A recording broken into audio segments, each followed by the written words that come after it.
Hi ಎಲ್ರಿಗೂ ನಮಸ್ತೆ, welcome back to Kavitha Raghav YouTube channel. ನಾನಿವತ್ತು ಏನು ವಿಷಯ ತಿಳಿಸ್ಕೊಡ್ತೀನಿ ಅಂತ ನಿಮಗೆ ಆಲ್ರೆಡಿ ಗೊತ್ತಾಗಿರುತ್ತೆ.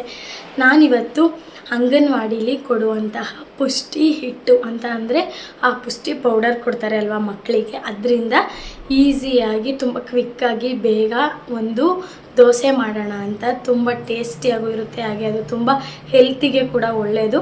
ಹಾಗಾಗಿ ನೋಡೋಣ ಬನ್ನಿ ಅದು ಯಾವ ಥರ ಮಾಡೋದು, ಏನೇನಿರುತ್ತೆ ಅದರಲ್ಲಿ, ಎಷ್ಟು ಬೆನಿಫಿಟ್ ಇರುತ್ತೆ ಅಂತ ತಿಳಿಸ್ಕೊಡ್ತೀನಿ. ಹಾಗೆ ವಿಡಿಯೋ ಶುರು ಮಾಡೋಕ್ಕೂ ಮುಂಚೆ ಯಾರೆಲ್ಲ ನನ್ನ ವಿಡಿಯೋನ ಸಬ್ಸ್ಕ್ರೈಬ್ ಮಾಡದೆ ನೋಡ್ತಿದ್ದೀರ ದಯವಿಟ್ಟು ಪ್ಲೀಸ್ ಸಬ್ಸ್ಕ್ರೈಬ್ ಮಾಡ್ಕೊಳ್ಳಿ. ಹಾಗೆ ಇನ್ನೂ ಹೆಚ್ಚು ವೀಡಿಯೋಸ್ಗೋಸ್ಕರ ಕಮೆಂಟ್ ಮಾಡಿ ತಿಳಿಸಿ ಅಂತ ಹೇಳ್ತಾ ವಿಡಿಯೋನ ಶುರು ಮಾಡೋಣ ಬನ್ನಿ. ಇದು ಪುಷ್ಟಿ ಪೌಡರು. ಇದರಿಂದ ಮಕ್ಕಳಿಗೆ 6 ತಿಂಗಳಿಂದ 6 ವರ್ಷದವರೆಗೂ ಇದೆ, ಅಲ್ಲ 6 ಮಂತಿಂದ 3 ಇಯರ್ಸ್ವರೆಗೂ ಕೊಡ್ಬೋದು.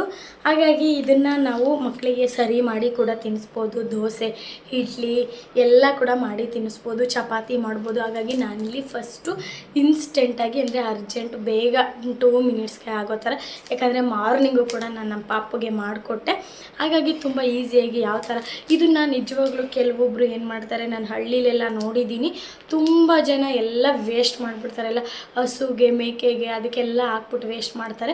ದಯವಿಟ್ಟು ಈ ವಿಡಿಯೋ ಯಾರಾದರೂ ನೋಡ್ತಿದ್ರೆ ಪ್ಲೀಸ್ ಯಾರೂ ಆ ಥರ ಮಾಡಬೇಡಿ.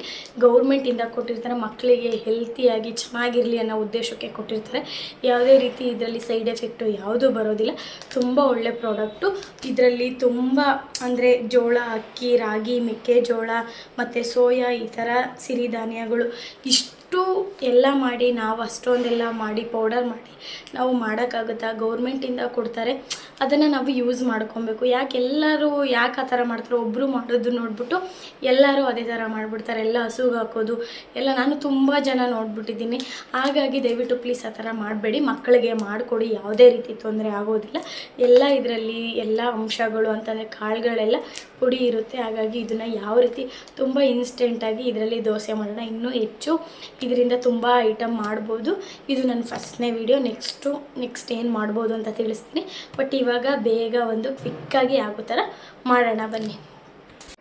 ಮೊದಲನೇದಾಗಿ ನಾನಿಲ್ಲಿ ಒಂದು ಬೌಲ್ ತಗೊಂಡಿದ್ದೀನಿ. ನಾನಿವಾಗ ಇಲ್ಲಿ ಇದನ್ನು ನಾನು ಜರಡೆ ಮಾಡ್ಕೋತಿದ್ದೀನಿ ಪುಷ್ಟಿ ಪೌಡರ್ನ. ಇದು ಅಂತಲ್ಲ, ಯಾವುದೇ ರೀತಿ ಪೌಡರ್ ಆಗಿರ್ಬೋದು, ಎಲ್ಲಿಂದನೇ ತಂದ್ರೂ ಫಸ್ಟು ನಾವು ಮಾಡಬೇಕಾಗಿರೋ ಕೆಲಸ ಬಂದ್ಬಿಟ್ಟು ಜರಡಿ ಇಟ್ಕೊಳ್ಳೋದು. ಏನಿರುತ್ತೋ ಏನಿರಲ್ವೋ, ಹಾಗಾಗಿ ಫಸ್ಟು ನಾವು ಏನಿಲ್ಲ ಅಂದರೂ ಕೂಡ ಜರಡಿ ಇಟ್ಕೊಬೇಕು. ಇಲ್ಲಿ ಇದು ಮೇಲ್ಗಡೆ ಸಿಪ್ಪೆ ಎಲ್ಲ ಬರುತ್ತೆ. ನಾನಿವಾಗ ಸದ್ಯಕ್ಕೆ 1-2-3 ದೋಸೆ ಆಗೋ ಥರ ಒಂದು ಸ್ವಲ್ಪನೇ ಮಾಡ್ಕೋತೀನಿ, ಇಲ್ಲಾಂದರೆ ಸುಮ್ಮನೆ ವೇಸ್ಟ್ ಆಗಿಬಿಡುತ್ತೆ. ಹಾಗಾಗಿ ಇಲ್ಲಿ ಆವಾಗ ಇದು ಮುಂಚೆ ನಾವು ಸ್ಕೂಲಲ್ಲಿ ಇರಬೇಕಾದ್ರೆ ಆ ಟೈಮಲ್ಲಿ ಯಾರಾದರೂ ಕೊಟ್ಟಿದ್ದಾಗ ನಮ್ಮಮ್ಮ ಬಂದ್ಬಿಟ್ಟು ಇದು ಮೇಲ್ಗಡೆ ಹಿಟ್ಟು ಜರಡೆ ತಿರುಗಿಸ್ಕೊಂಡು ಆ ಪೌಡರ್ನ ವೇಸ್ಟ್ ಮಾಡಿಬಿಟ್ಟು ಮೇಲ್ಗಡೆ ಜರಡೆ ತಿರ್ಸ್ಕೊಂಡಾಗ ಅದು ಗೋಧಿದು ಅಂದರೆ ಈ ರವೆ ಥರ ಬರುತ್ತಲ್ಲ, ಆ ರವೆಯಲ್ಲಿ ಉಪ್ಪಿಟ್ಟು ಮಾಡಿಕೊಡೋರು. ಹಿಟ್ಟನ್ನ ವೇಸ್ಟ್ ಮಾಡಿಬಿಟ್ಟು ರವೆಲಿ ಉಪ್ಪಿಟ್ಟು ಮಾಡಿಕೊಡೋರು. ಟೇಸ್ಟು ಸಖತ್ತಾಗಿರೋದು. ಬಟ್ ಅವಾಗ ದೋಸೆ ಎಲ್ಲ ಮಾಡ್ತಾ ಇರಲಿಲ್ಲ, ಗೊತ್ತಿರಲಿಲ್ಲ ಅನಿಸುತ್ತೆ. ಬಟ್ ಇವಾಗ ಆ ಥರ ರವೆ ಥರ ಏನು ಬಂದಿಲ್ಲ, ಬಟ್ ಜಸ್ಟು ಸಿಪ್ಪೆ ಮಾತ್ರ ಬಂದಿದೆ.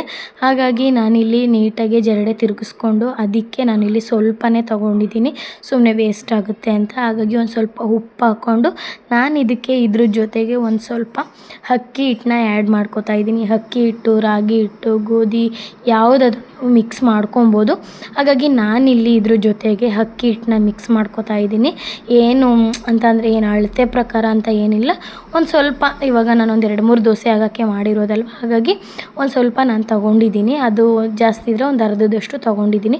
ಈ ಥರ ಅಂತಂದರೆ ಇದೊಂದು ಸ್ವಲ್ಪ ತುಂಬ ತಿಕ್ಕಾಗಿದೆ, ತುಂಬ ಗಟ್ಟಿಯಾಗಿ ಬರುತ್ತೆ. ಹಾಗಾಗಿ ಒಂದು ಸ್ವಲ್ಪ ನೀರನ್ನು ಜಾಸ್ತಿ ಹಾಕ್ಕೊಬೇಕಾಗುತ್ತೆ. ನೀರನ್ನ ಜಾಸ್ತಿ ಹಾಕ್ಕೊಂಡು ಆದಷ್ಟು ತೆಳ್ಳಗೆ ಕಲಿಸ್ಕೊಳ್ಳಿ, ಯಾಕಂತಂದರೆ ಆದಷ್ಟು ಬೇಗ ಬೇಯುತ್ತೆ. ಹಾಗೆ ಒಂಥರ ಪೇಪರ್ ಥರ ತೆಳುವಾಗಿರುತ್ತೆ. ಹಾಗೆಯೇ ಹೆಂಚಿಟ್ಬಿಟ್ಟು ಅದು ತುಂಬ ಚೆನ್ನಾಗಿ ಕಾಯಬೇಕು. ಹೆಂಚಕ್ಕಾದಮೇಲೆ ನೀವು ಅದು ಸರಿಯಾಗಿ ದೋಸೆ ಎದ್ದಾಳಲ್ಲ ಅಂತ ಅಂದರೆ ಈರುಳ್ಳಿ ಇರುತ್ತಲ್ವ, ಈರುಳ್ಳಿಲಿ ಚೆನ್ನಾಗಿ ಒರೆಸ್ಕೊಳ್ಳಿ. ಈರುಳ್ಳಿಲಿ ಚೆನ್ನಾಗಿ ಒರೆಸ್ಕೊಂಡಾಗ ತುಂಬ ಚೆನ್ನಾಗಿ ದೋಸೆಗಳು ಬರುತ್ತೆ. ನಾರ್ಮಲ್ ನೀವು ದೋಸೆ ನೆನೆಸ್ಬಿಟ್ಟು ರುಬ್ತಿರಲ್ಲ, ಆವಾಗಲೂ ಕೂಡ ಅಷ್ಟೇ ಎಣ್ಣೆ ಜಾಸ್ತಿ ಏನು ಹಾಕೋಕ್ಕೆ ಹೋಗಬೇಡಿ. ಸುಮ್ಮನೆ ಈರುಳ್ಳಿಲಿ ಆ ಥರ ಮಾಡಿ ಹಾಕೋದ್ರಿಂದ ತುಂಬ ಚೆನ್ನಾಗಿ ದೋಸೆಗಳು ಎದ್ದಾಳುತ್ತೆ.